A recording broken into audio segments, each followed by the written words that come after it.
Assalamualaikum warahmatullahi wabarakatuh. Sebelumnya ada pepatah yang mengatakan tak kenal maka tak sayang. Maka dari itu, izinkan saya memperkenalkan diri saya sendiri beserta dengan teman-teman saya.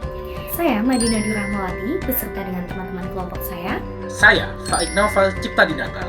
Saya Ricci Macenji Kwanul Putra Pratama. Dan halo, saya Sonya Dumaiswara, absen 33 dari kelas 10-6. Teman-teman, kalian tahu nggak sih kalau penyebaran agama Islam di Pulau Jawa dulu itu tidak selalu dilakukan melalui peperangan ataupun paksaan. Justru ada seorang ulama besar yang memilih menyebarkan agama Islam itu melalui seni, musik, serta budayanya, sehingga masyarakat itu lebih mudah menerima ajarannya. Nah, penasaran nggak sih siapa beliau? Let's go, simak video biografi Sunan Bonang kami berikut ini. Di tengah kuatnya budaya Jawa pada masa lampau, hadirlah seorang ulama yang menyebarkan agama Islam melalui cara damai dan penuh seni. Beliau adalah Sunan Bonang, salah satu anggota dari Wali Songo yang turut serta berpengaruh dalam penyebaran agama Islam di Pulau Jawa. Dengan nama aslinya, Raden Maulana Magdum Ibrahim, beliau merupakan putra dari Sunan Ampel dan Nyai Ageng Manila. Beliau diperkirakan lahir sekitar pada tahun 1465 Masehi di Bonang, Tuban, Jawa Timur. Sejak kecil, Sunan Bonang telah mendapatkan pendidikan agama yang baik dari ayahnya. Beliau dikenal sebagai pribadi yang cerdas, rajin belajar, serta memiliki rasa ingin tahu yang tinggi. Tidak hanya mendalami ilmu agama seperti Al-Quran, tasawuf, serta fikih, namun beliau juga mendalami ilmu seni budayanya dan musik tradisional Jawa. Pada masa itu, masyarakat Jawa itu masih sangat memegang kuat tradisi dari Hindu-Buddha dan kepercayaan lokal.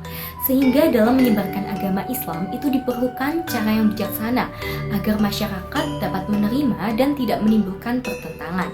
Nah, dari sinilah Sunan Bonang itu mulai mengembangkan metode dakwahnya yang berbeda dari ulama-ulama lainnya. Beliau percaya bahwa dakwah itu tidak selalu harus dilakukan dengan paksaan, namun bisa melalui pendekatan budaya dan kesenian yang lebih dekat lagi dengan kehidupan masyarakat pada saat itu. Baik, selanjutnya dalam perjalanan dakwahnya, Sunan Bonang dikenal memiliki kemampuan seni yang sangat luar biasa. Pada masa itu, masyarakat Jawa sangat dekat dengan budaya seni, terutama gamelan dan tembang Jawa. Karena itulah Sunan Bonang menggunakan seni sebagai media untuk menyebarkan ajaran Islam agar lebih mudah diterima oleh masyarakat. Salah satu alat musik yang sering beliau gunakan adalah bonang. Dari alat musik inilah masyarakat kemudian mengenalnya dengan nama Sunan Bonang. Setiap kali gamelan dimainkan, masyarakat akan berkumpul untuk mendengarkan alunan musiknya. Kesempatan itu dimanfaatkan Sunan Bonang untuk menyampaikan ajaran Islam secara perlahan, lembut, dan penuh kebijaksanaan. Melalui musik dan syair, beliau menyisipkan ajaran tentang tauhid, akhlak mulia, ibadah, serta nilai-nilai kehidupan Islami. Pendekatan dakwah seperti ini membuat masyarakat merasa lebih dekat dan tidak terpaksa dalam mengenal Islam. Cara dakwah Sunan Bonang pun dikenal damai, halus, dan mudah diterima oleh berbagai kalangan masyarakat. Selain berdakwah melalui seni, Sunan Bonang juga mendirikan pusat pendidikan agama dan mengajarkan ilmu keislaman kepada masyarakat. Beliau mengajarkan pentingnya hidup sederhana, saling menghormati, serta menjaga kedamaian dalam kehidupan sehari-hari. Selanjutnya adalah karya dan keteladanan dari Sunan Bonang. Salah satu karya terkenal dari Sunan Bonang adalah tembang Tombo Ati. Nah, tembang Tombo Ati ini berarti adalah obat hati di dalam bahasa Indonesia. Tembang ini berisi ajaran tentang cara untuk menenangkan hati dan mendekatkan diri kepada Allah Subhanahu wa Ta'ala. Dalam tembang tersebut dijelaskan bahwa hati manusia dapat menjadi tenang dengan membaca Al-Quran, melaksanakan sholat malam, berpuasa, berkumpul dengan orang soleh, dan memperbanyak berzikir pada Allah Subhanahu wa Ta'ala. Selain itu, karya dari Sunan Bonang juga adalah menulis sastra. Nah, menulis sastranya ini berjudul apa sih? Yaitu berjudul Suluk Wijil.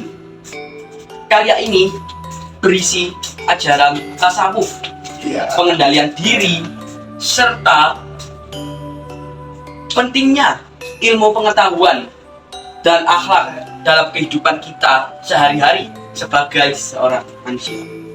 Tembang dan karya sastra Sunan Bonang bukan hanya sebagai hiburan semata, tetapi juga sarana pendidikan normal, moral, dan spiritual.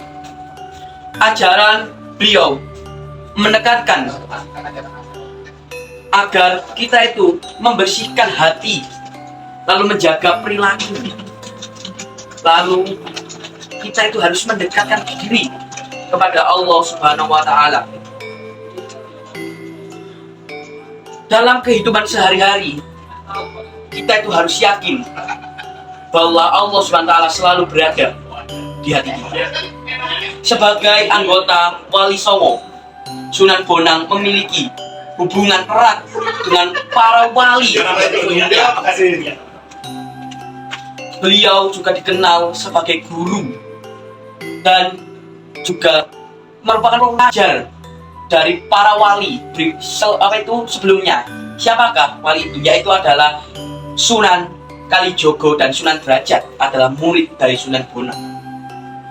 Sunan Bonang sendiri dikenal sebagai sosok orang yang bijaksana, sabar, kreatif, rendah hati, dan dekat dengan rakyat kecil.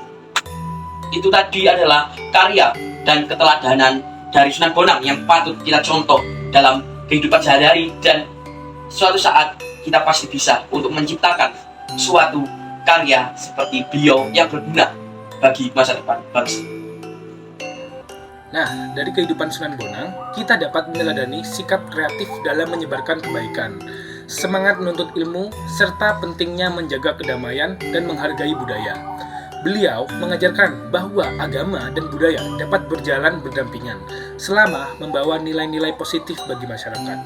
Cara dakwah Sunan Bonang membuktikan bahwa pendekatan yang damai dan penuh kebijaksanaan mampu menyentuh hati banyak orang.